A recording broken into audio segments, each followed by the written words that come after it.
Ensemble avec Dieu. Romains 5, versets 1 à 21. Étant donc justifiés par la foi, nous avons la paix avec Dieu par notre Seigneur Jésus-Christ, à qui nous devons d'avoir eu par la foi accès à cette grâce, dans laquelle nous demeurons fermes, et nous nous glorifions dans l'espérance de la gloire de Dieu.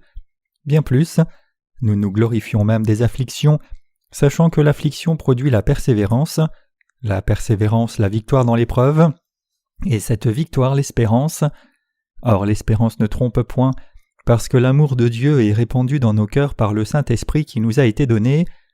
Car lorsque nous étions encore sans force, Christ autant marqué est mort pour des impies.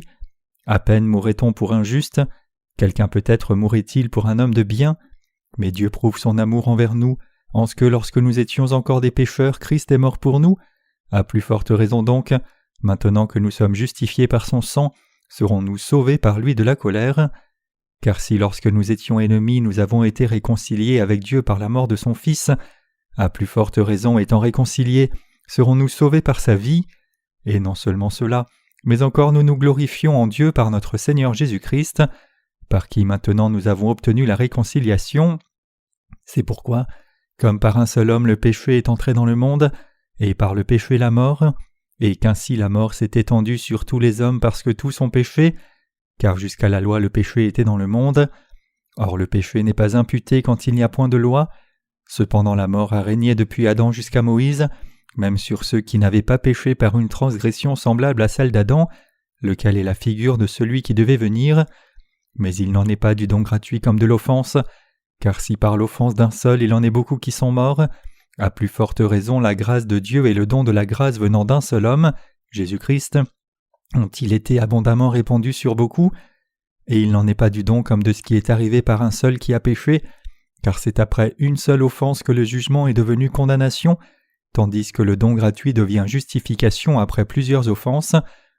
Si par l'offense d'un seul la mort a régné par lui seul, à plus forte raison ceux qui reçoivent l'abondance de la grâce et du don de la justice régneront-ils dans la vie par Jésus-Christ lui seul. Ainsi donc, comme par une seule offense la condamnation a atteint tous les hommes, de même par un seul acte de justice, la justification qui donne la vie s'étend à tous les hommes, car comme par la désobéissance d'un seul homme beaucoup ont été rendus pécheurs, de même par l'obéissance d'un seul, beaucoup seront rendus justes.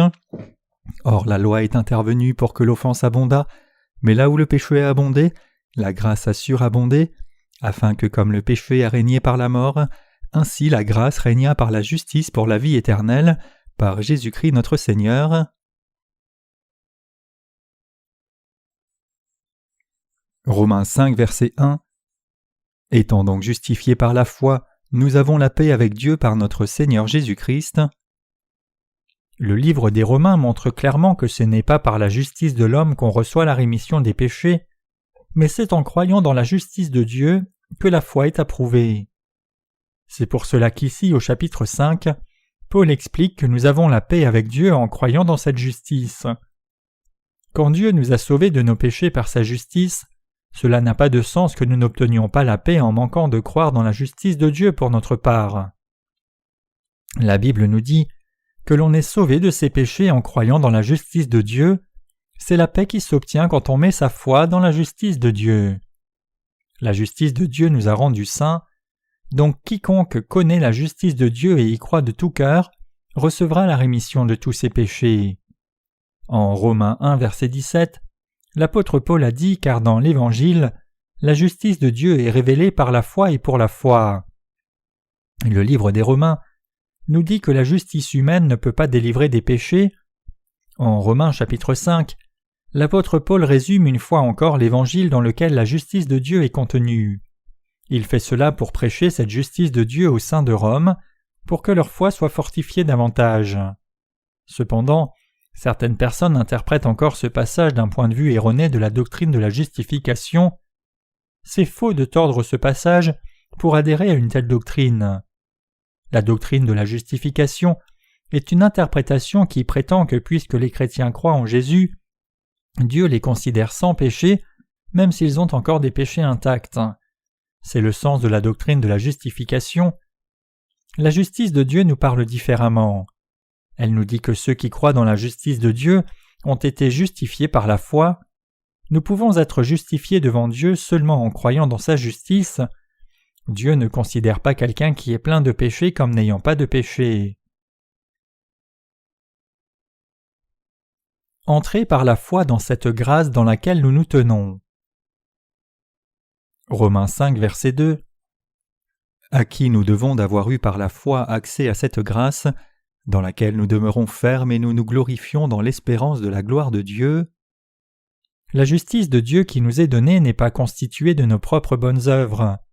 Nous sommes sauvés de tous nos péchés une fois pour toutes, en croyant dans la justice de Dieu qui a déjà été accomplie et qui a le pouvoir absolu.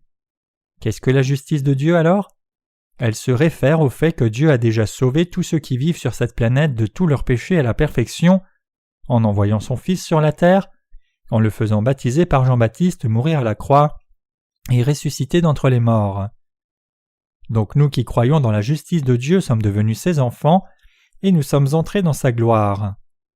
Romains 5, verset 2 dit « À qui nous devons d'avoir eu par la foi accès à cette grâce, dans laquelle nous demeurons fermes, et nous nous glorifions dans l'espérance de la gloire de Dieu. » Comme l'apôtre Paul souligne de nouveau cela, puisque la justice de Dieu a déjà été accomplie et tient ferme, c'est par la foi que nous avons obtenu la justice de Dieu, et donc vous et toute personne dans ce monde doit réaliser qu'il est maintenant possible à tous d'obtenir, par la loi de la foi, la justice de Dieu qui est déjà là. Si vous devenez aussi juste avec nous en croyant dans la justice de Dieu, alors vous aussi recevrez la bénédiction de la vie éternelle. Ce que nous devons réaliser clairement dans la justice de Dieu, c'est le fait que le baptême et le sang de Jésus nous ont sauvés de tous nos péchés. C'est pour cela que nous pouvons obtenir la sainteté et avoir la vraie foi qui croit dans la justice de Dieu. La vraie foi, c'est la foi qui se place dans la vérité où la justice de Dieu est contenue. Nous ne devons pas échanger la justice de Dieu, que Dieu lui-même a déjà accomplie, avec la doctrine de la justification et y croire plutôt. La justice de Dieu n'est pas quelque chose qui a été créé théoriquement par les hommes.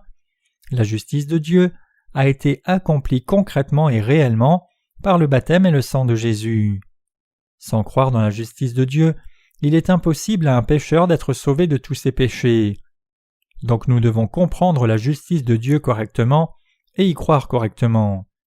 La raison pour laquelle nous ne devons pas croire la doctrine de la justification au lieu de la justice de Dieu, c'est que si nous le faisions, nos péchés ne pourraient pas être expiés. Dieu a approuvé la foi de ceux qui croient en sa justice. Au cœur des croyants dans la justice de Dieu, il a donné la paix éternelle.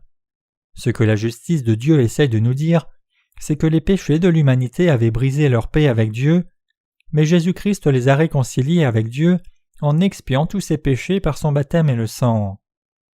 C'est seulement en croyant dans la vraie justice de Dieu que nous pouvons avoir la paix avec lui. Nous qui croyons dans la justice de Dieu ne pouvons plus rester ses ennemis, et la vraie paix est venue vers nous en résultat de la foi dans la justice de Dieu. Celui qui nous a préparé cette paix, c'est Dieu le Père. Ayant été envoyé sur la terre, Jésus-Christ a expié par le baptême qu'il a reçu de Jean et son sang, la mort et la résurrection, tous les péchés du monde qui faisaient de nous les ennemis de Dieu. Cependant, ceux qui ne croient pas dans la justice de Dieu font la guerre à cette justice de Dieu en amenant leur propre justice.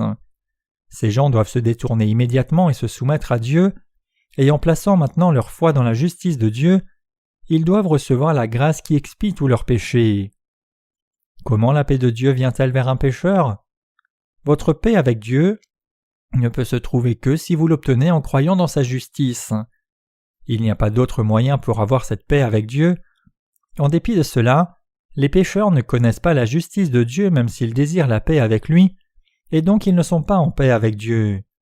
Si un pécheur chrétien ne s'appuie pas sur la justice de Dieu pour y croire, alors il n'a pas de conviction du salut à cause des péchés qu'il commet constamment, et il s'appuie sur des doctrines sans fondement.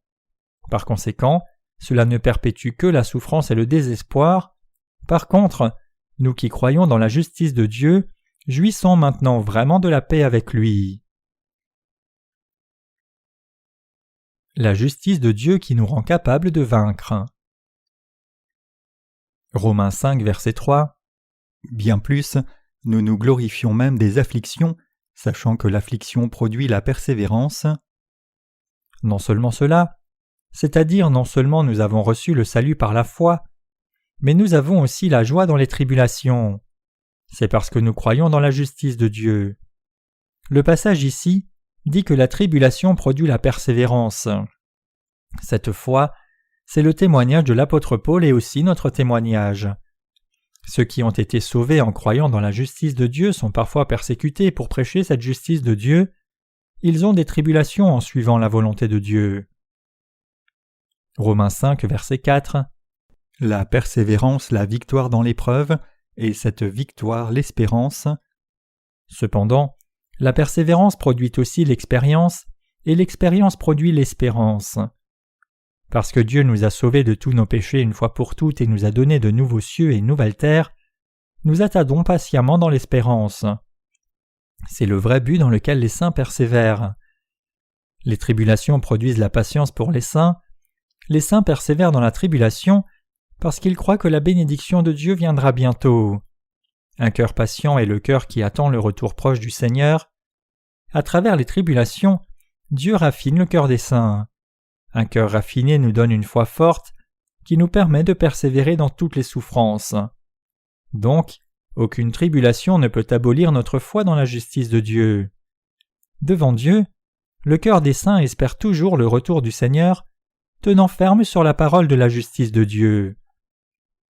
Toute notre espérance vient du fait que nous croyons la promesse du Seigneur, et la force pour les saints afin de persévérer dans les tribulations vient du fait que l'amour de Dieu dans la vérité a été déversé dans leur cœur. Ceux qui croient dans la justice de Dieu donnée par le Seigneur sont ceux qui ont reçu l'Esprit de Dieu. Le Saint-Esprit fait que le cœur des saints croit fermement la justice de Dieu et les conduit ainsi à se confier dans les promesses de Dieu. La justice de Dieu qui nous a donné l'espérance. Romains 5, verset 5. Or l'espérance ne trompe point, parce que l'amour de Dieu est répandu dans nos cœurs par le Saint-Esprit qui nous a été donné. Celui qui croit dans la justice de Dieu, c'est celui qui a l'espérance du royaume des cieux. Donc il n'a pas honte du fait qu'il vive sur cette terre pour le royaume du Seigneur. C'est parce que l'amour de Dieu a été répandu dans son cœur. L'amour de Dieu est un amour qui s'obtient en ayant foi dans la justice de Dieu et non en croyant dans la doctrine de la justification ou la doctrine de la sanctification incrémentale. Mais beaucoup de gens mettent encore la justice de Dieu de côté avec la doctrine de la justification. Se référant au baptême de Jésus qui constitue la justice de Dieu, certaines personnes s'opposent à Dieu en disant « Où est-il dit dans la Bible que les péchés du monde sont transférés sur Jésus quand il a été baptisé par Jean-Baptiste ?» Dans la Bible, la signification du baptême de Jésus c'est premièrement être nettoyé, deuxièmement être submergé, troisièmement être enterré en funérailles et quatrièmement être transféré. Le fait que les péchés du monde aient été lavés quand Jésus a été baptisé par Jean-Baptiste est le même principe que l'imposition des mains dans l'Ancien Testament où les péchés du peuple d'Israël ont été lavés de leur cœur quand le souverain sacrificateur mettait ses mains sur la tête du bouc émissaire. Le peuple d'Israël aussi était purifié de ses péchés par la foi en croyant dans la parole du système sacrificiel de Dieu qui se trouvait dans l'imposition des mains établie par Dieu. Donc le fait que Jésus ait été baptisé par Jean-Baptiste et submergé sous l'eau signifie qu'il a pris les péchés du monde et signifie aussi que Jésus est mort à la croix précisément parce qu'il avait pris tous les péchés du monde. L'ensevelissement de Jésus nous dit qu'il est mort parce qu'il avait pris les péchés du monde et les avait portés par son baptême. Le salaire du péché c'est la mort et c'est la loi de Dieu. Donc le fait que Jésus ait été baptisé et enseveli se réfère au fait qu'il ait porté tous nos péchés et soit mort à notre place. Quand Jésus-Christ a été baptisé par Jean-Baptiste, il a dit en Matthieu 3, verset 15 « Laisse faire maintenant, car il convient que nous accomplissions ainsi tout ce qui est juste. » Donc c'est quand il est sorti de l'eau après avoir été baptisé que la justice de Dieu qui sauve l'humanité du péché a été accomplie. En dépit de cela, certaines personnes se considèrent trop intelligentes et passent sur la signification qui est cachée et contenue dans la parole de Dieu et ne s'appuient pas dessus. Utilisant le mot baptême, la Bible parle de la purification des péchés qui a accompli la justice de Dieu. Dieu a parlé de sa justice qui efface les péchés du monde par l'imposition des mains dans l'Ancien Testament et par le baptême de Jésus dans le Nouveau Testament.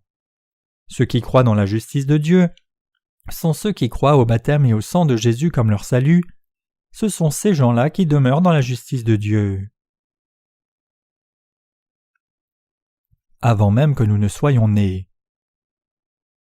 Romains 5, verset 6. Car lorsque nous étions encore sans force, Christ au temps marqué est mort pour des impies. Ici, la Bible utilise l'expression « lorsque nous étions encore sans force », et cette expression se réfère au temps où nous n'étions pas encore nés. Quand Jésus-Christ est-il venu sur la terre? Il est venu il y a environ 2000 ans. Il est venu sur la terre longtemps avant qu'aucun de nous ne soit né dans ce monde. À Adam et Ève, les premiers humains, Dieu avait promis le plan de la rémission des péchés pour tous les pécheurs. Dieu a dit au serpent « Il t'écrasera la tête et tu lui mordras le talon » Genèse 3, verset 15. Satan a incité les cœurs d'Adam et Ève à ne pas croire la parole de Dieu. Cependant, le Nouveau Testament nous dit que Jésus nous a sauvés, nous pécheurs, de tous nos péchés par le baptême qu'il a reçu de Jean-Baptiste et le sang qu'il a versé à la croix. Quand Dieu dit en Genèse que Satan mordrait le talon de Jésus, cela signifie que le Seigneur serait baptisé et crucifié sur cette terre. Cela désigne le baptême et la mort de Jésus, prophétisant que notre Seigneur prendrait nos péchés par son baptême et mourrait à la croix. Donc l'expression dans ce verset, lorsque nous étions encore sans force, nous dit que le Seigneur a promis de remettre tous nos péchés avant même que nous ne soyons nés sur la terre, et qu'il a accompli cette œuvre longtemps avant qu'aucun de nous ne soit né. Nous devons ainsi croire au baptême et au sang de Jésus, qui sont devenus la justice de Dieu comme notre rémission des péchés. Le verset 6 dit « Car lorsque nous étions encore sans force, Christ, au temps marqué, est mort pour des impies. » Paul dit ici que la justice de Dieu a déjà été accomplie avant même que nous soyons nés. Il nous dit donc que c'est en croyant au baptême et au sang du Seigneur que nous sommes sauvés de tous les péchés du monde, et que la rémission de nos péchés ne s'obtient pas en faisant des prières de repentance. Ceux qui ne connaissent pas la justice de Dieu disent qu'alors que les péchés originels de quelqu'un sont remis quand il croit en Jésus-Christ, ses péchés réels sont pardonnés en faisant des prières de repentance chaque jour.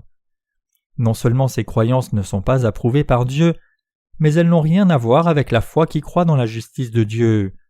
Donc nous ne devons pas croire de la sorte. C'est parce que la justice de Dieu ne s'obtient pas par ce genre de foi.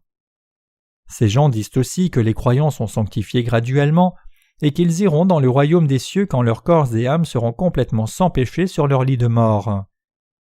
Parmi les chrétiens de nom qui ne sont pas nés de nouveau, il y a aussi ceux qui défendent la doctrine de la justification, qui prétend que Dieu considère quelqu'un sans péché parce qu'il croit juste en Jésus, même s'il a encore des péchés aux yeux de Dieu. Ce n'est rien de plus qu'une doctrine d'homme. Si Dieu appelait un pécheur juste, qui pourrait l'invoquer et croire en lui comme le Dieu saint? Croire ainsi, c'est faire Dieu menteur. Vous devez tous réaliser clairement ici que Dieu le Père jugera quiconque a du péché dans son cœur, indépendamment que cette personne professe croire en Jésus ou pas. Pour nous donner sa justice, Dieu le Père a envoyé Jésus longtemps avant que nous ne naissions, et le Père a fait que le Fils reçoive le baptême, par lequel Jésus a accepté les péchés du monde devant Jean-Baptiste.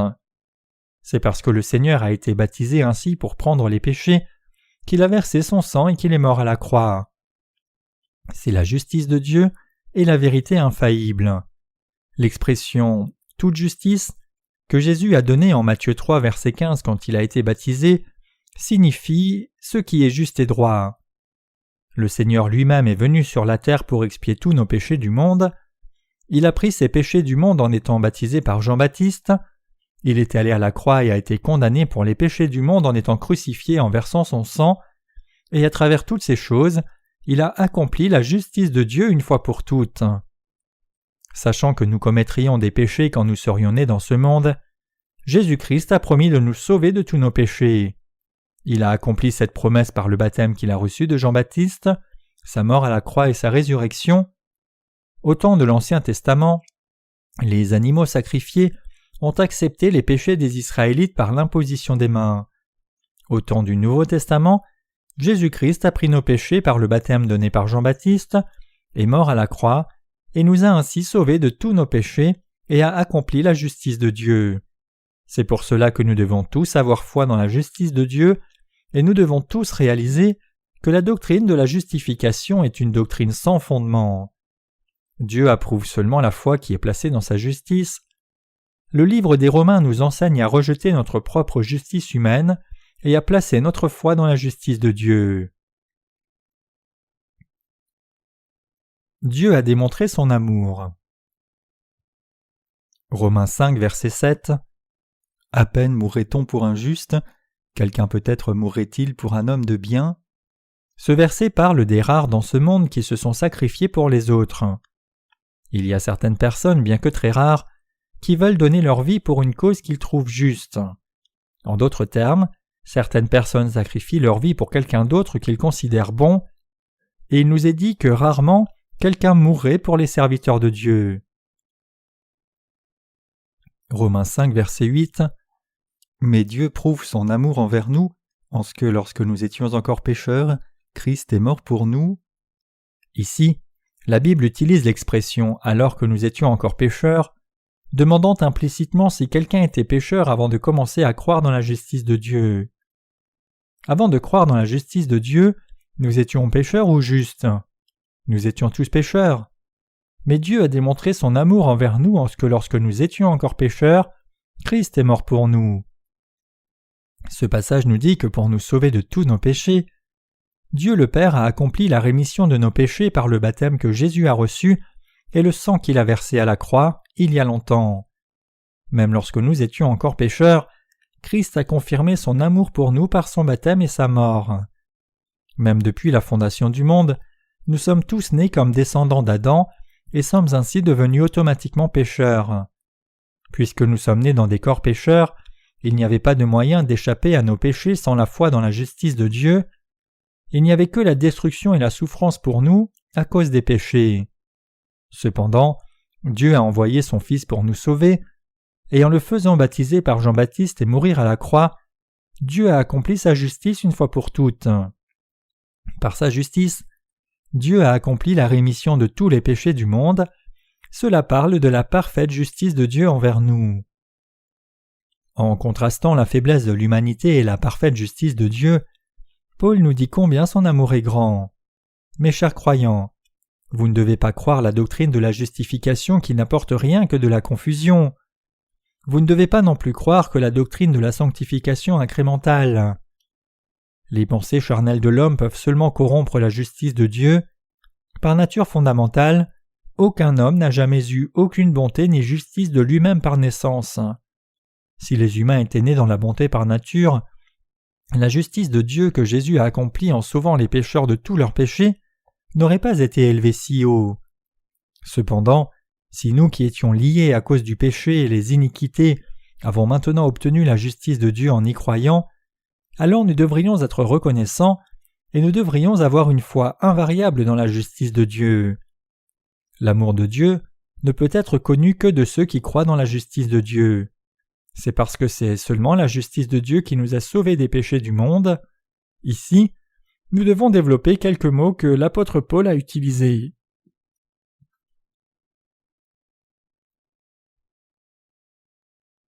La faiblesse de l'humanité. Ces paroles nous disent que nous étions fondamentalement nés comme des semences de méchants depuis notre naissance. Ésaïe 1, verset 4. Marc 7, versets 21 à 22. Par nature, tout le monde est né pécheur sans aucune justice du tout. Cela signifie que le salut de tous les péchés ne contient absolument pas de propre justice. En d'autres termes, nous avons tous la chair qui commet le péché depuis le jour de notre naissance jusqu'à notre mort. Donc nous avons été sauvés de tous nos péchés entièrement en croyant dans la justice de Dieu. Pour être sauvés des péchés, l'on n'a pas besoin de justice de soi-même, aucune qui soit. Autrement dit, il n'y a pas de droiture de l'homme qui puisse être ajoutée. Le mot « impie » signifie que l'humanité s'oppose férocement à Dieu. La justice de l'homme s'oppose à la justice de Dieu. Les humains détestent le fait que leurs péchés soient exposés devant Dieu, et ils n'aiment pas Dieu qui juge ses péchés. Ils veulent faire tout ce qu'ils veulent sans faire attention à Dieu, et ils essayent d'établir leur propre justice. C'est pour cela qu'ils ne peuvent pas regarder la justice de Dieu. Ils n'acceptent pas la puissance de la justice de Dieu qui a résolu le problème de leurs péchés et les a remis. C'est parce qu'ils ne veulent pas que leurs actes pécheurs et leurs convoitises ne posent problème. Dieu est juste, mais la justice de l'homme refuse de reconnaître la justice de Dieu. Cependant, ceux dont la propre justice est anéantie et qui se reconnaissent eux-mêmes comme pécheurs peuvent être sauvés de leurs péchés en croyant dans l'amour de la justice de Dieu. Le mot pécheur désigne ceux qui n'ont pas atteint le but fixé par Dieu. Parce que les gens ne croient pas dans la justice de Dieu, ils vivent dans le péché et le désespoir. Le mot ennemi désigne ceux qui ne croient pas dans l'évangile de l'eau et de l'esprit qui contient la justice de Dieu et s'y opposent plutôt. Même là, Dieu nous a tous sauvés des péchés par sa justice.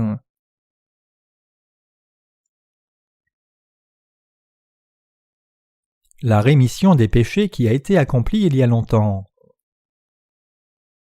Romains 5, verset 9. À plus forte raison donc, maintenant que nous sommes justifiés par son sang, serons-nous sauvés par lui de la colère? Le fait que Jésus-Christ ait versé son sang à la croix est la vérité qui marque la période finale vers la totalité de la justice de Dieu. C'est la conclusion de la justice de Dieu. La justice de Dieu signifie que Jésus-Christ n'a pas seulement promis de venir sur cette terre pour nous sauver, mais il est réellement venu tout comme il l'avait promis, a porté les péchés du monde en étant baptisé, et a été crucifié puis a versé son sang à la croix. Pour expier les péchés de l'humanité, Jésus-Christ est venu sur cette terre, et pour accomplir la justice de Dieu, il a reçu le baptême donné par Jean-Baptiste. Il a versé son sang à la croix et ressuscité d'entre les morts, et a ainsi sauvé du péché tous ceux qui croient dans la justice de Dieu. La Bible dit que le sang de la croix a mis le point final à la justice de Dieu. Certaines personnes ne connaissent pas la signification du baptême que Jésus a reçu. Ils disent seulement que l'on est justifié en croyant dans son sang. Cependant, pour que Jésus soit condamné pour nos péchés, il fallait un processus absolument indispensable par lequel Jésus a accepté les péchés du monde, par le baptême donné par Jean-Baptiste, et c'est alors seulement qu'il a pu porter les péchés du monde sur son corps. La Bible dit que la croix de bois est un symbole de la malédiction, Deutéronome 21, verset 23, Galates 3, verset 13. Si le Seigneur a été crucifié et a versé son sang à la croix maudite, alors nous devons réaliser et croire que Jésus devait être crucifié et versant son sang précisément parce qu'il avait reçu au Jourdain par Jean le baptême qui accomplissait la justice de Dieu. C'est en croyant dans ce que le Seigneur a fait quand il est venu sur la terre pour accomplir la justice de Dieu, c'est-à-dire en croyant dans la justice de Dieu que Jésus a accomplie, en étant baptisé par Jean-Baptiste et en portant toute la punition de nos péchés par sa crucifixion sur la croix maudite, que nous pouvons être sauvés de tous nos péchés. Il n'y a pas d'effet sans une cause. Tout comme nous existons maintenant seulement parce que Dieu a créé les cieux et la terre au commencement et a décidé de nous créer, tout a une cause et effet. Si le Seigneur est venu sur la terre pour nous sauver de nos péchés, alors Jésus a été baptisé par Jean-Baptiste parce qu'il devait être baptisé, et c'est pour cela qu'il a pu être crucifié et verser son sang à la croix. C'est extrêmement frustrant que beaucoup de gens ne connaissent pas encore cette vérité. La signification du baptême que Jésus a reçu de Jean-Baptiste est l'accomplissement de la justice de Dieu, et ils continuent encore de se méprendre et de croire à tort que seul le sang de la croix constitue la justice de Dieu. Nous pouvons voir que ces gens essayent seulement d'établir leur propre justice en négligeant totalement la justice de Dieu. La Bible dit « La lettre tue mais l'esprit vivifie » 2 Corinthiens 3, verset 6. La lettre ici désigne l'interprétation et la foi dans la parole de Dieu littéralement. L'on doit croire dans la parole de Dieu dans sa justice. Si quelqu'un croyait littéralement, des incompréhensions vont se présenter. Si quelqu'un croit ainsi en se méprenant sur la justice de Dieu, alors cette personne ne peut pas recevoir la rémission de ses péchés. Les significations spirituelles de la Bible ne sont pas cachées dans la lettre elle-même. Elles sont cachées dans la vérité de l'eau et de l'esprit, qui est dans la justice de Dieu. Ainsi, nous devons croire dans cette justice de Dieu. C'est seulement quand nous savons clairement ce qu'est la justice de Dieu et croyons en conséquence que nous pouvons recevoir la rémission de nos péchés. C'est pour cela que Dieu a dit « La lettre tue, mais l'esprit vivifie ». Connaissez-vous la justice de Dieu dont il parle? Comprenez-vous la signification de la croix avec une connaissance profonde de la signification du baptême que Jésus a reçu de Jean-Baptiste? Vous pouvez être sauvés de tous vos péchés seulement si vous croyez dans la croix de Jésus avec une claire compréhension de la signification du baptême que Jésus a reçu de Jean-Baptiste quand il est venu sur cette terre. Romains 5, versets 10 à 11. Car si, lorsque nous étions ennemis, nous avons été réconciliés avec Dieu par la mort de son Fils, à plus forte raison, étant réconciliés, serons-nous sauvés par sa vie. Et non seulement cela, mais encore nous nous glorifions en Dieu par notre Seigneur Jésus-Christ, par qui maintenant nous avons obtenu la réconciliation. L'expression « lorsque nous étions ennemis » désigne les temps où les humains étaient les ennemis de Dieu à cause de leurs péchés. La Bible dit que l'humanité est devenue ennemie, non seulement à cause des péchés, mais parce que tous sont nés pécheurs en tant que descendants d'Adam. C'est pour cela que David dit au psaume 51, verset 5 « Voici, j'ai été conçu dans l'iniquité, et ma mère m'a engendré dans le péché. » C'est parce que nous sommes nés comme descendants d'Adam que nous sommes devenus ennemis de Dieu. Cependant, puisque notre Seigneur est venu sur la terre et nous a réconciliés avec Dieu le Père, en étant baptisés, mourant et ressuscitant d'entre les morts, nous avons pu avoir la paix avec Dieu une fois de plus en croyant dans sa justice. Le Seigneur nous a sauvés de tous nos péchés par la justice de Dieu. Ainsi, la justice de Dieu a été accomplie par le baptême et la mort de Jésus, et c'est en croyant dans cette justice de Dieu que nous avons été réconciliés avec Dieu. La justice de Dieu désigne le fait que le Seigneur soit devenu l'agneau de l'expiation devant Dieu quand il a été baptisé et a été crucifié à mort sur cette terre. Donc ceux qui croient dans la justice de Dieu sont ceux qui ont été réconciliés avec Dieu en croyant au baptême que Jésus a reçu de Jean-Baptiste et au sang qu'il a versé à la croix. En d'autres termes, les gens qui étaient par nature ennemis de Dieu sont maintenant devenus ses enfants et une même famille avec Dieu en croyant dans sa justice. En nous voyant, nous qui croyons en sa justice, Dieu nous dit « Vous êtes mes enfants » et nous aussi n'avons aucune hésitation du tout pour l'appeler Dieu notre Père. Beaucoup plus tôt, ayant été réconciliés, serons-nous sauvés par sa vie. Cela nous dit que puisque notre Seigneur est ressuscité d'entre les morts, nos corps seront aussi ressuscités au dernier jour.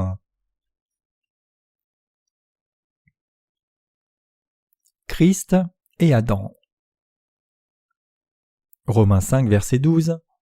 C'est pourquoi, comme par un seul homme le péché est entré dans le monde, et par le péché la mort, et qu'ainsi la mort s'est étendue sur tous les hommes, parce que tous ont péché. Ce que l'apôtre Paul dit depuis le verset 12 et les suivants, c'est comment le péché est entré dans ce monde.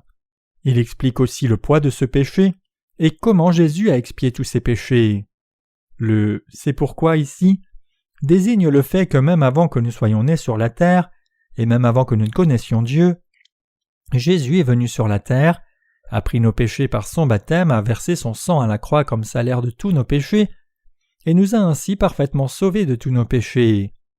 C'est pour cela que Paul utilise l'expression « c'est pourquoi », soulignant le fait que tout pécheur est sauvé de tous ses péchés en croyant dans la justice de Dieu expliquée précédemment. La Bible dit que le péché est entré dans le monde par un homme, et la mort est venue sur tout le monde. Ainsi la mort s'est étendue sur tous les hommes, parce que tous ont péché. L'homme ici désigne Adam, le premier être humain. La mort s'est étendue à tous les hommes à cause d'Adam et Ève. Comme tout le monde a péché, tous les humains vont souffrir la mort sans exception.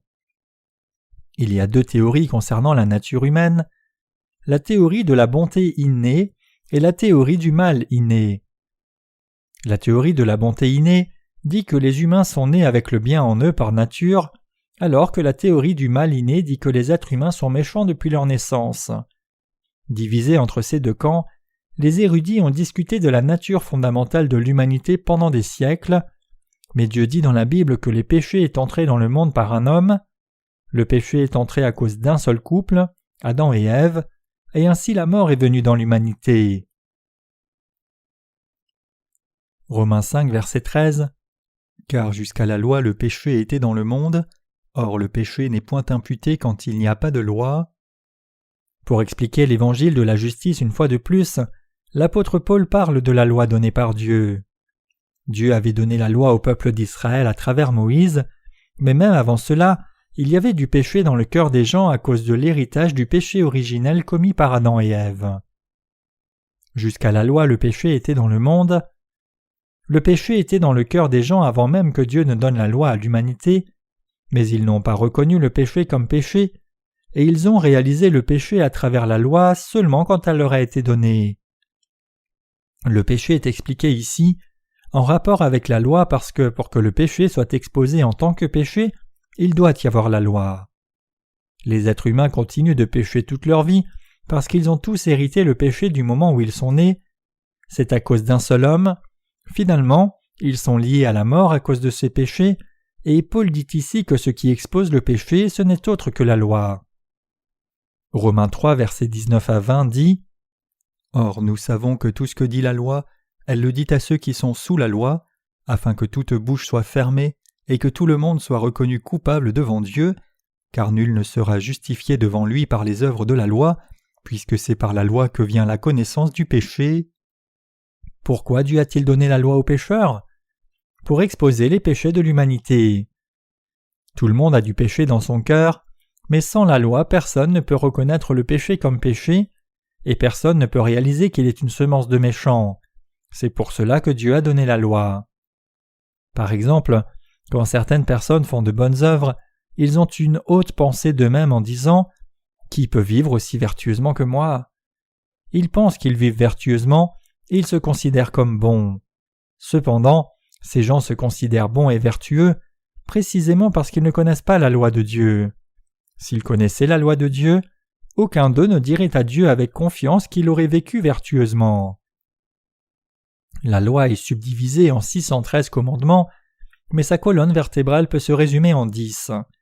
Ce sont les 10 commandements, et l'on y retrouve les lois que l'on doit observer dans notre relation avec Dieu, ainsi que des lois que l'on doit observer dans nos relations les uns avec les autres.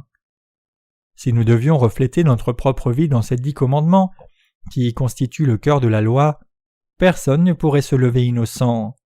C'est parce que les êtres humains sont incapables d'observer même un seul commandement de la loi.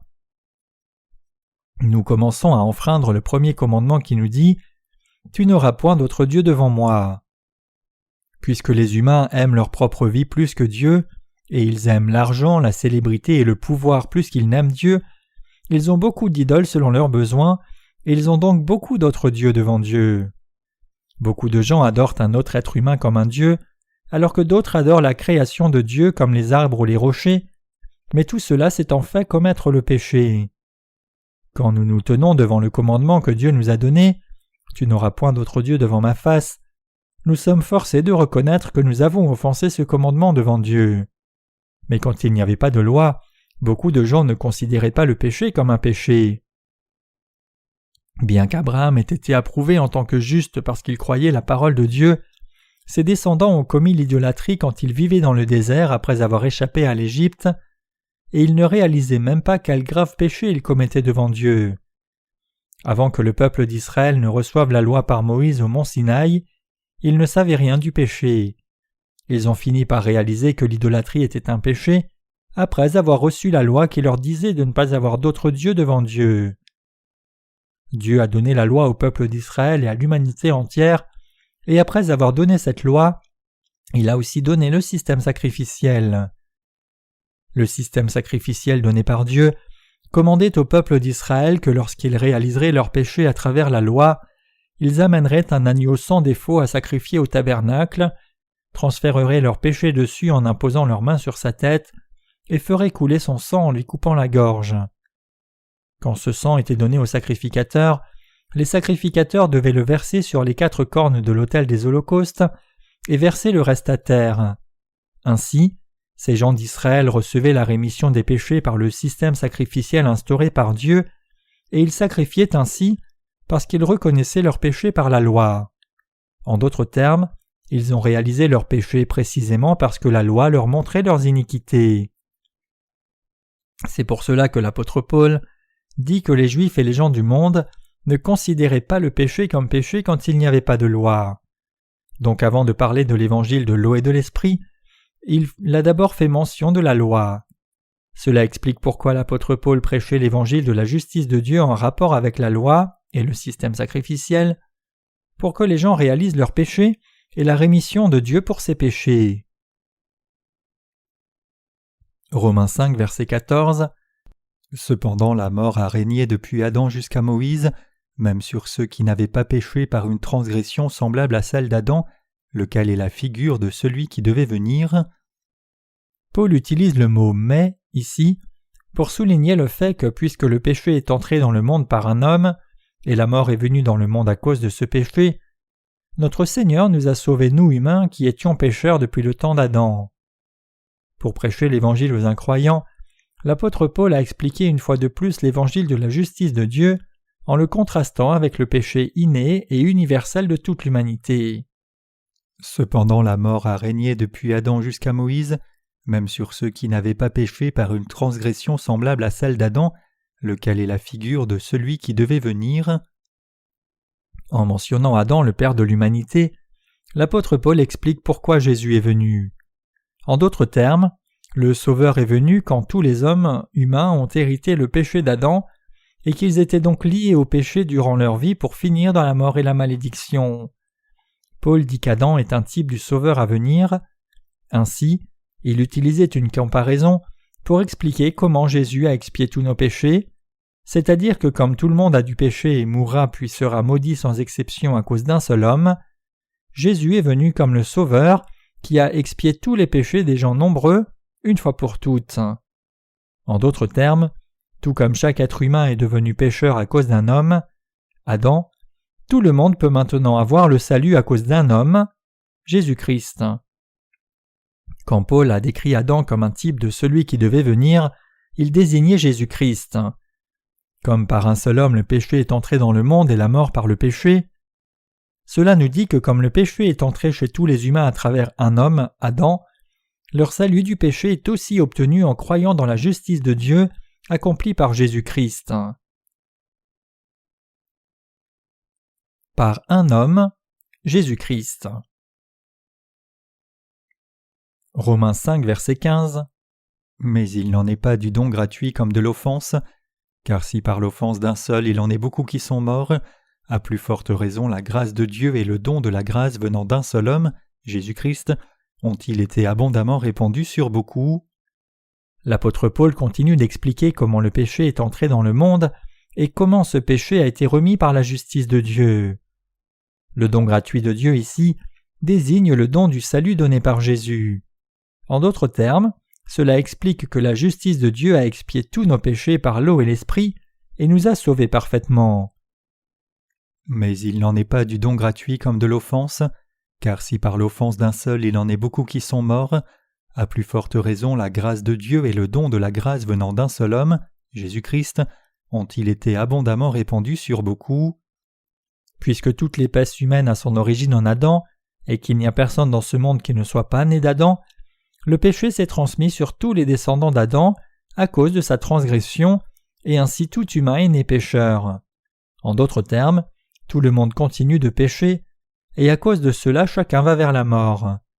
Tout comme chaque péché est venu d'un seul homme, Adam, le salut du péché, a aussi été accompli par un seul Sauveur. Par la grâce du salut, Jésus-Christ a répandu le salut du péché maintenant, et cela abonde pour tout le monde, et l'amour du salut donné par Dieu abonde aussi pour tous. Les gens aiment diviser, ils se sont divisés en différentes races, pays, nations et cultures, et ils ont établi leurs lois selon leur envie. Cependant, personne ne peut naître sans Dieu, et c'est seulement parce que Dieu nous a fait que nous sommes nés sur cette terre. Donc même si nous pouvons être de différentes nations, races et lois, nous sommes tous descendants d'Adam devant Dieu. Donc la loi de Dieu s'applique à tout le monde également, et la parole de Dieu s'applique à tout le monde également. À cause d'un homme, tout le monde est né pécheur, continue de pécher, est pris dans ses péchés et cela se transmet continuellement même en ce moment. Dieu a fait Adam et Ève, et à travers eux il a prévu des descendants. Cependant, en conséquence de leur chute, trompés par Satan et mangeant le fruit de l'arbre de la connaissance du bien et du mal, les péchés du monde sont entrés dans l'humanité entière. Adam et Ève ont eu leurs enfants après que le péché soit entré dans le monde ainsi. Comment alors étaient ces enfants ? Ces enfants ont aussi hérité du péché de leurs parents et sont nés comme pécheurs. Puisque les descendants d'Adam et Ève ont tous les 12 sortes de péchés dans leur cœur, ils commettent le péché par nature, sans que personne ne leur apprenne comment pécher. Les 12 sortes de péchés comme le meurtre, l'adultère, la fornication, la jalousie, la tricherie sont leur héritage, et donc ces péchés montent dans le cœur par nature. C'est pour cela que les humains continuent de pécher à répétition encore et encore, aujourd'hui et demain, 12 mois par an. Un pommier porte des pommes même s'il ne le veut pas, et un poirier ne peut porter que des poires quand il grandit, peu importe qu'il veuille désespérément porter d'autres fruits. Les humains aussi ne peuvent pas faire autrement que continuer de pécher, peu importe qu'ils ne le veuillent pas ou essayent de ne pas pécher, précisément parce qu'ils sont tous nés avec le péché. Tout le monde commet constamment le péché en pensée, en acte et dans le cœur. Si les circonstances le permettent, les gens mettent en action les péchés qu'ils n'avaient commis qu'en pensée, et ils commettent même chacun des 12 péchés tout en même temps. La loi séculière punit seulement les péchés commis en actes. Cependant, la loi de Dieu dit que même les transgressions commises dans le cœur sont des péchés et doivent être punies aussi. Donc ce que les gens ne saisissent pas comme un péché, Dieu le voit toujours clairement. Ainsi, les iniquités que nous commettons dans nos cœurs sont aussi comptées devant Dieu, c'est la loi donnée par Dieu. Tout comme sa parole est vraie, le péché est entré par un homme et la mort à travers le péché.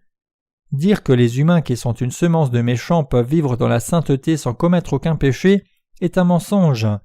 Ce n'est rien de plus qu'un tombeau blanchi, une tromperie qui essaye de cacher le fait que tous les humains sont une semence pécheresse à travers un homme, Adam. Bien sûr, je ne suggère pas ici que nous devions essayer de pécher délibérément. Plutôt, ce que je veux dire, c'est que ce n'est pas parce que les gens ont délibérément décidé de pécher qu'ils commettent le péché, mais ils ne peuvent faire autrement que pécher parce qu'ils sont nés comme des semences de péché. Que les gens pêchent ou non n'a rien à voir avec leur niveau d'éducation ou leur caractère. Tout le monde est un pécheur qui commet répétitivement le péché sous différentes formes et dans diverses circonstances. Comment alors les humains qui ne peuvent qu'être des pécheurs peuvent-ils devenir des enfants de Dieu sans péché ? Paul répond que tout comme le péché est entré dans ce monde par un homme, c'est aussi par un homme que l'on peut recevoir le don du salut et être remis de tous ses péchés en croyant dans la justice de Dieu. La justice de Dieu qui est plus grande que le péché. Romains 5, verset 16. Et n'en est-il pas du don comme de ce qui est arrivé par un seul qui a péché ? Car c'est après une seule offense que le jugement est devenu condamnation, tandis que le don gratuit devient justification après plusieurs offenses. Paul continue d'expliquer la justice de Dieu en comparant son salut au péché. Le don gratuit ici désigne le salut que Dieu nous a donné, et ce don n'en est pas comme de ce qui est arrivé par un seul qui a péché. En d'autres termes, ce don de Dieu est fondamentalement différent du don d'Adam. À cause d'un homme, tout le monde est né pécheur et commet le péché jusqu'au jour de sa mort, mais le don gratuit devient justification après plusieurs offenses. En d'autres termes, la grâce de Dieu qui nous a sauvés de tous nos péchés a parfaitement justifié tous les croyants, car c'est plus grand que tous les péchés commis par l'humanité. Tous les descendants d'Adam commettent toujours le péché continuellement à cause de cet homme. Une fois né, tout le monde continue de pécher perpétuellement, même à la trentaine et à la quarantaine, et même jusqu'au jour de la mort. Les humains commettent ainsi du péché constamment au présent, et même si nous ne savons pas exactement quand le monde prendra fin, les humains continueront de pécher sans cesse jusqu'au tout dernier jour du monde. Cependant, à cause du salut de Dieu, tous ces péchés qui ont une histoire si étendue et longue ont déjà été remis, et les gens sont justifiés par la foi. C'est pour cela que Dieu dit que là où le péché abonde, le don du salut abonde encore plus. Ici, nous pouvons voir clairement que le don du salut de Dieu, se trouve dans sa justice. L'acte juste d'un homme. Romains 5, verset 17.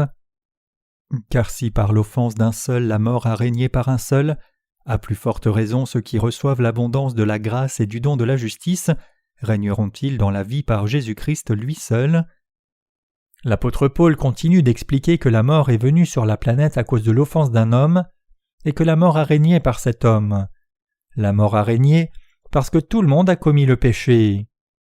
Ainsi donc, comme par une seule offense la condamnation a atteint tous les hommes, de même par un seul acte de justice, la justification qui donne la vie s'étend à tous les hommes. L'apôtre Paul parle même des péchés que nous n'avons pas encore commis. La raison à cela, c'est que nous sommes tous devenus ceux qui ne peuvent faire autrement que pécher jusqu'au jour de notre mort, venant tous du même homme Adam. Puisque tout le monde qui a été et qui va jamais naître dans ce monde ne peut éviter que de pécher jusqu'à sa mort, tous les humains commettront le péché perpétuellement jusqu'à la fin de ce monde et la fin de l'histoire de l'humanité. Malgré cela, cependant, le don gratuit de Dieu est plus grand que toutes ces offenses. Romains 5, verset 18. Ainsi donc, comme par une seule offense la condamnation a atteint tous les hommes, de même par un seul acte de justice, la justification qui donne la vie s'étend à tous les hommes. Quand Jésus est venu sur cette terre, il a expié une fois pour toutes tous les péchés commis par tout humain jusqu'à la fin de la planète. Pour enlever tous nos péchés qui sont plus sombres que l'encre et plus rouges que le cramoisi, Jésus a été baptisé et crucifié, et il nous a ainsi sauvés parfaitement de tous nos péchés une fois pour toutes. Donc, bien que le péché soit entré dans le monde par un homme, Adam, le pouvoir du salut que Jésus nous a donné est de loin plus grand que cela. C'était plus que suffisant pour expier tous nos péchés. Ainsi, quand des gens professent croire en Jésus et disent quand même « Seigneur, j'ai commis le péché, pardonne-moi », ils établissent leur propre justice, inconscients de la justice de Dieu. Notre Seigneur a remis tous les péchés que vous et moi avez commis et commettront jamais du jour de la naissance jusqu'au jour de notre mort, tout comme les péchés que nos descendants vont commettre à l'avenir. En d'autres termes, il a remis tous les péchés de tout le monde, du début à la fin du monde. Le monde signifie toute l'histoire humaine des jours du premier homme et femme Adam et Ève, jusqu'au jour où Jésus et ses disciples ont marché sur la terre, et au temps présent et encore l'avenir qui viendra. Dieu est l'alpha et l'oméga, il a enlevé non seulement nos péchés présents, mais aussi tous les péchés du monde qui seront commis à l'avenir. Puisque toute l'humanité est liée au péché sans cesse, quand Jésus est venu sur la terre, il a pris tous les péchés du monde une fois pour toutes en étant baptisé, et en portant ces péchés du monde à la croix et étant crucifié à mort, il nous a sauvés de nos péchés, de la mort et du jugement. Cette grâce de Jésus est d'autant plus majestueuse, merveilleuse, énorme et puissante. Jésus a pris les péchés de tout le monde, et tous ceux qui ont jamais vécu dans le passé et vivent maintenant au présent, et même ceux qui vont naître avec du péché et continueront de commettre les péchés. Il a été crucifié et mis à mort une fois pour toutes, il est ressuscité des morts, et à travers toutes ces choses, il a sauvé l'humanité parfaitement, une fois pour toutes. C'est pour cela que le don de la justice de Dieu est si grand et si vaste, que nous devons tous être profondément reconnaissants pour cela. En dépit de cela cependant, ceux qui ne connaissent pas cette grâce du salut acceptent toujours la doctrine de la justification ou la doctrine de la sanctification incrémentale. Ces gens disent que lorsque la Bible dit ici « l'acte juste d'un seul homme », cela signifie que Dieu les considère sans péché même s'ils commettent des péchés tous les jours et donc restent pleins de péchés. Cette interprétation et la croyance qui l'accompagne constituent la doctrine de la justification.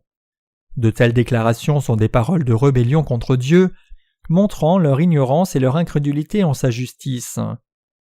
Cependant, il y a des gens de foi qui croient que le Seigneur a accompli la justice de Dieu quand il est venu sur la terre, et Dieu a fait de ses croyants ses enfants dans sa grâce.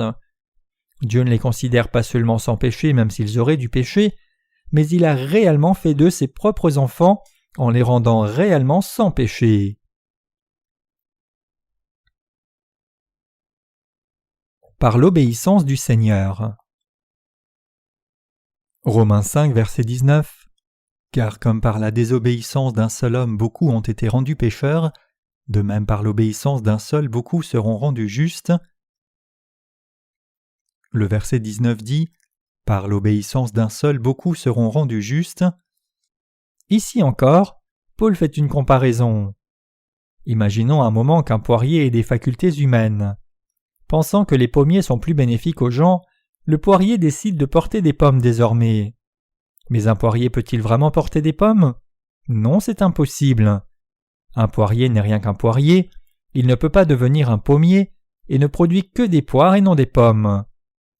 Jusqu'à la fin de cette planète, un poirier continuera de produire selon sa nature et ne portera rien d'autre que des poires.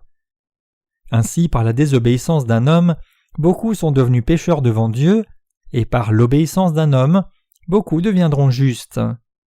Jésus, Dieu lui-même, est venu sur la terre comme un homme, et en étant baptisé par Jean-Baptiste à l'âge de 30 ans, il a accompli toute la justice de Dieu.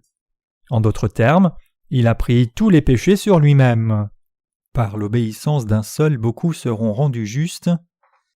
Puisque Dieu a rendu tout le monde juste, c'est par la foi que l'on devient juste. La justice de Dieu proclame que Jésus-Christ a pris tous nos péchés quand il est venu sur cette terre. Ceci contient le principe de représentation par lequel tout le monde est représenté par un seul homme. À cause d'un homme Adam, toute l'humanité est automatiquement devenue pécheresse et maudite pour aller en enfer. À cause d'un homme Jésus, nous sommes devenus enfants de Dieu, car Jésus est venu sur cette terre nous sauver, a pris tous les péchés de l'humanité en étant baptisé quand il avait 30 ans, les a portés à la croix, a été crucifié et a déclaré « Tout est accompli ». Les enfants de Dieu ont l'espérance qu'eux aussi ressusciteront comme Jésus est ressuscité au 3e jour, et qu'ils vivront pour toujours avec lui près de Dieu dans le royaume millénaire du ciel. Toutes ces choses sont venues du salut qui a été accompli par l'acte juste d'un homme qui a expié tous les péchés de ce monde. En écrivant sur le livre des Romains, bien trop de gens en ont traité sans connaître la vérité. Par conséquent, ils ont fini par produire beaucoup d'arguments différents et leurs propres pensées, juste pour rallonger leur livre. En développant la doctrine de la justification, qui prétend que Dieu considère les chrétiens comme sans péché même s'ils ont des péchés dans leur cœur, ou la doctrine de la sanctification incrémentale, qui essaye de cacher les péchés, ces auteurs ont établi seulement la justice des hommes. C'est complètement inadapté à la loi de vie de Dieu, et en faisant cela, ils ont conduit beaucoup de gens de ce monde à s'opposer à la justice de Dieu. Par contre, ce que la Bible dit, c'est que Jésus nous a sauvés de tous nos péchés une fois pour toutes, en prenant réellement tous les péchés de l'humanité, du commencement à la fin au Jourdain, et en étant crucifié 3 ans plus tard. Et en ressuscitant d'entre les morts, il nous a donné la vie éternelle. C'est la vérité attestée par la Bible, mais même si c'est la vérité, beaucoup de gens sont encore bien trop ignorants de cela. Certaines personnes s'opposent à nous en disant « L'évangile de l'eau et de l'esprit est-il tout ce que vous connaissez ?»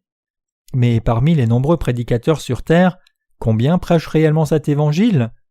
La plupart disent seulement « Vous irez au ciel si vous croyez en Jésus, c'est bon de croire en Jésus, vous devez croire en Jésus et vivre vertueusement. » C'est tout ce qu'ils peuvent dire en prêchant un dit évangile. Ce n'est pas l'évangile cependant. Les gens peuvent croire correctement seulement s'ils sont enseignés en détail selon la parole écrite sur la façon dont Jésus a exactement sauvé chacun. En dépit de cela, si nous devions crier « Jésus est le salut, croyez en lui ou vous irez en enfer », ne leur ferions-nous pas seulement peur ? Ce n'est pas parce que nous faisons quelque chose de bien ou de mal dans nos actes que nous devenons pécheurs ou justes. Il est mauvais que les chrétiens essayent d'expier leurs péchés et de se sanctifier eux-mêmes par leurs propres efforts en totale opposition aux Écritures. Les chrétiens peuvent-ils entrer dans le royaume de Dieu seulement s'ils sont sanctifiés par leurs propres actes ? Ou deviennent-ils justes pour entrer dans le royaume des cieux en réalisant ce que le Seigneur a fait pour expier les péchés du monde une fois pour toutes et en y croyant de tout cœur ? C'est en croyant dans la justice de Dieu que nous pouvons devenir justes. Cependant, Romains chapitre 10 montre clairement que les Juifs qui ne connaissaient pas la justice de Dieu ont désobéi en essayant d'établir leur propre justice. Les Juifs aujourd'hui même n'ont pas accepté Jésus-Christ, essayant de vivre vertueusement et attendant toujours le Messie à venir.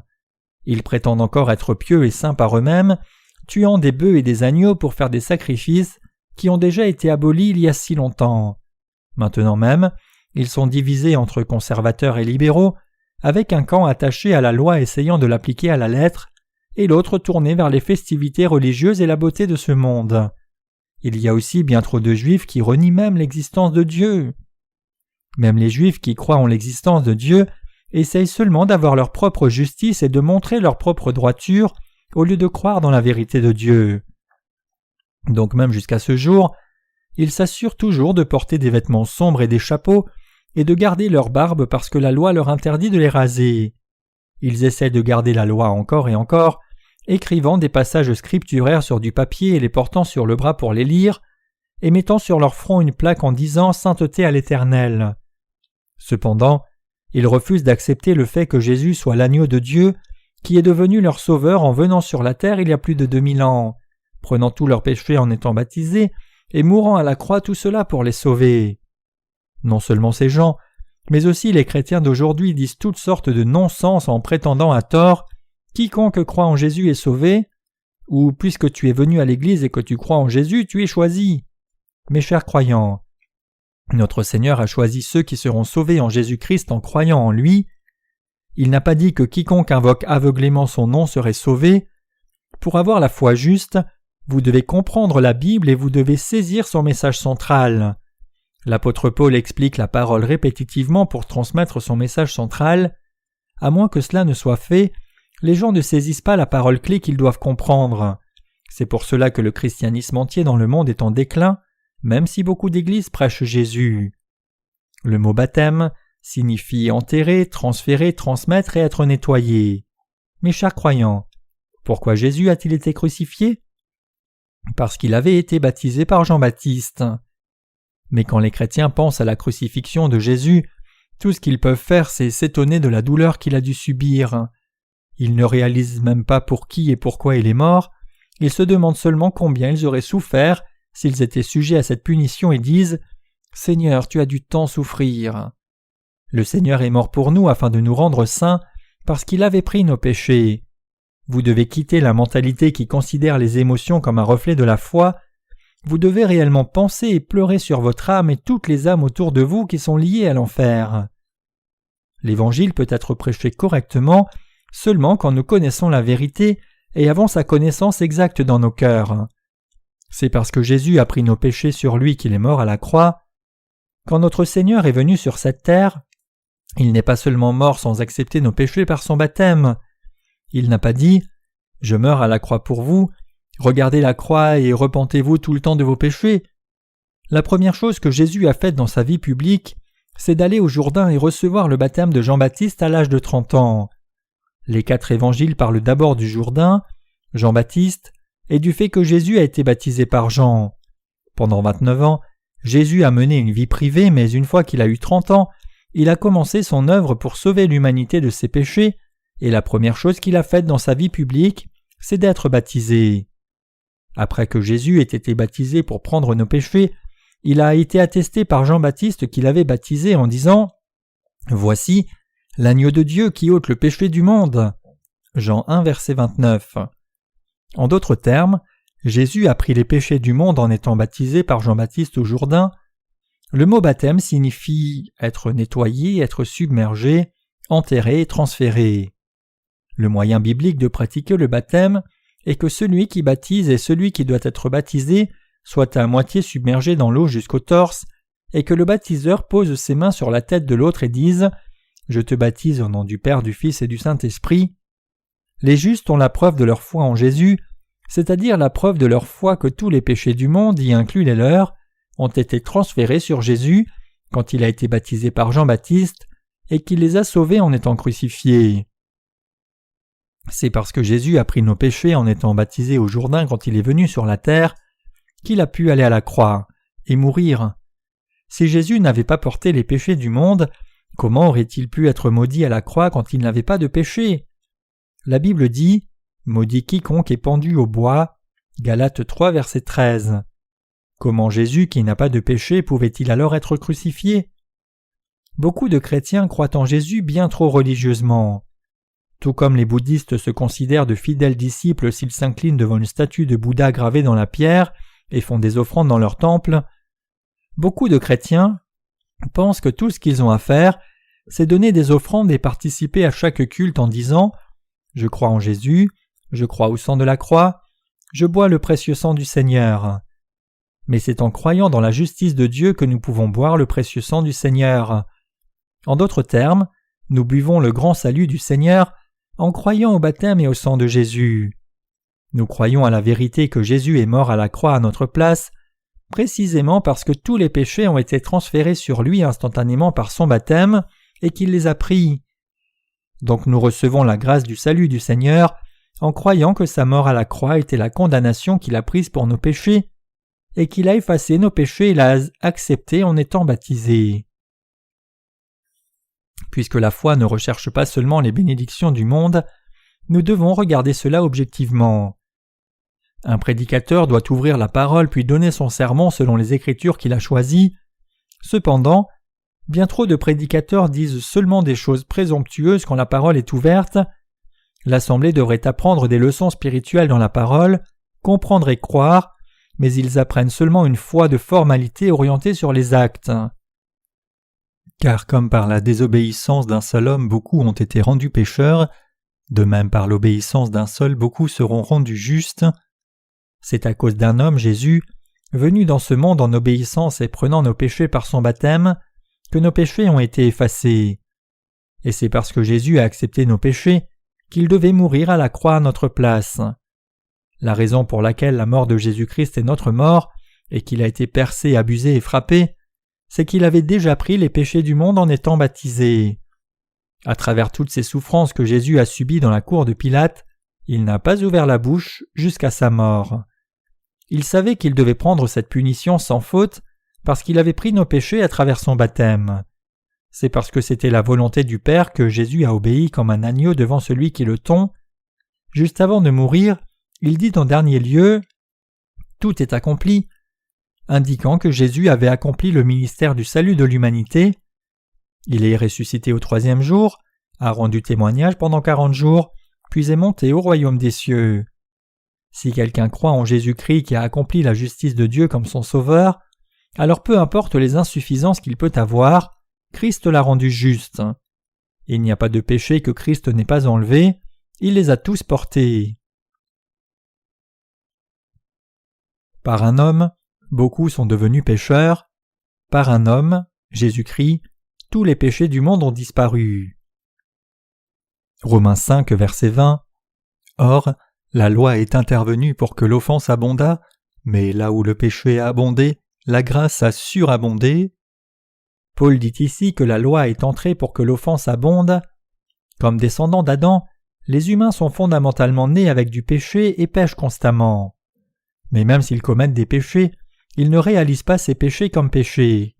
En d'autres termes, puisqu'il n'y avait pas de loi, ils ne connaissaient pas leurs péchés, mais une fois que la loi des commandements de Dieu est venue, ils ont reconnu le péché comme péché.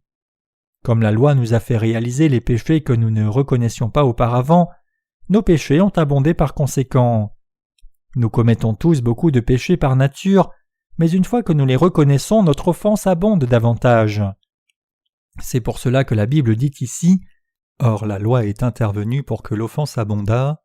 Quand il est dit ensuite ici « Mais là où le péché abondait, la grâce a surabondé », cela signifie que par les commandements de Dieu nous connaissons le péché, et en croyant dans sa justice nous sommes devenus fils et filles de Dieu.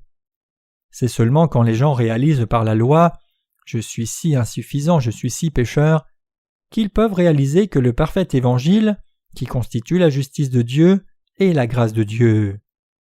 Seul quelqu'un qui connaît bien ses péchés peut réaliser qu'il est lié à l'enfer, et il réalise aussi que le baptême de Jésus et son sang à la croix l'ont sauvé, et croit alors cela avec reconnaissance. En d'autres termes, ceux qui réalisent leurs péchés par la loi et les réalisent encore plus, peuvent apprécier la grâce du salut qui est encore plus grande que ces péchés, à cause de l'évangile de la justice de Dieu. Romains 5, verset 21. Afin que, comme le péché a régné par la mort, ainsi la grâce régna par la justice pour la vie éternelle, par Jésus-Christ notre Seigneur. Expliquant que le péché a régné par la mort, la Bible dit que la justice de Dieu nous a sauvés parfaitement de tous les péchés par sa sagesse, et donc nous qui sommes devenus enfants de Dieu sommes devenus les enfants du roi. C'est pour cela que Dieu dit qu'il nous a fait régner dans sa grâce. Donc nous concluons que c'est en croyant au baptême et au sang de Jésus-Christ que nous avons été remis de tous nos péchés et avons reçu la vie éternelle. Avant que vous ne soyez nés dans ce monde et avant que Jésus ne vienne sur la terre, il y avait Adam. Il est le premier homme créé par Dieu, et ce premier homme, Adam, est le père de tous les humains dans le monde entier. Comme il a commis ce que Dieu interdisait de faire, il a péché, et à cause de lui le péché s'est transmis à nous ses descendants. Donc pour nous sauver, nous qui étions nés avec le péché comme descendants d'Adam, Dieu a envoyé son Fils unique sur la terre. Ce Fils n'est autre que Jésus, qui a obéi à Dieu le Père. Comme Dieu le Père le lui a ordonné, Jésus a pris tous nos péchés en étant baptisé. En portant les péchés du monde à la croix, mourant à la croix et ressuscitant d'entre les morts, il est devenu le sauveur de l'humanité. Croyez-vous que tous les péchés du monde ont été remis par Jésus-Christ, qui a obéi à Dieu le Père? Quiconque croit est sauvé, mais ceux qui ne croient pas cela et essayent de devenir justes par leurs propres prières de repentance, leurs propres rituels, leurs propres tentatives de bonté et leurs propres vertus, finiront tous en enfer. La doctrine de la sanctification incrémentale et la doctrine de la justification et des déclarations insensées qui sont nées de l'ignorance de la parole de Dieu par les gens. Il sera correct de les voir comme rien d'autre que des non-sens produits par des philosophes incompétents, incapables d'interpréter la parole correctement. La vérité de Dieu est transparente et claire. Nous avons été sauvés des péchés du monde en croyant qu'un homme, Jésus-Christ, est venu sur cette terre dans la chair d'un homme et nous a sauvés de tous nos péchés. Quiconque croit cela est sauvé. Croyez-vous cela? Si quelqu'un croit dans la justice de Dieu, alors il est délivré et sauvé de ses péchés irrévocablement. Ce que beaucoup de faux prophètes clament, qu'on est sanctifié progressivement et sauvé en faisant des prières de repentance fidèlement et vivant vertueusement dans ce monde, revient à dire que l'on peut être sauvé même si Jésus n'était pas venu sur la terre. Étant donné le fait que seul Jésus-Christ est la porte du salut, la doctrine de la sanctification incrémentale, qui dit que les efforts de quelqu'un et ses actes vertueux sont utiles à son salut, est complètement contradictoire à la vérité. Le Seigneur nous dit que nous sommes incapables d'observer même 0,1% de sa loi. Si nous enfreignons même 0,1% de la loi, cela revient à enfreindre les 100%. Donc quiconque prétend qu'il peut observer la loi de Dieu ne se connaît pas du tout lui-même, et à cause de sa propre justice, il finira par s'opposer à la justice de Dieu. N'essayez pas de saisir la justice de Dieu établie par Dieu lui-même sur la base de vos propres pensées et logiques humaines. Nous ayant sauvés de tous nos péchés parfaitement par sa justice, Dieu attend que vous y croyiez et deveniez son enfant. Mes chers croyants, je vous exhorte tous à croire au baptême de Jésus et son sang à la croix de tout votre cœur et à recevoir la grâce abondante que Dieu a répandue sur vous. Puisque Dieu est tout-puissant et miséricordieux, il nous a sauvés pleinement par sa grâce et miséricorde. Il vous a sauvés parfaitement de tous vos péchés. Je donne toute ma reconnaissance à Dieu.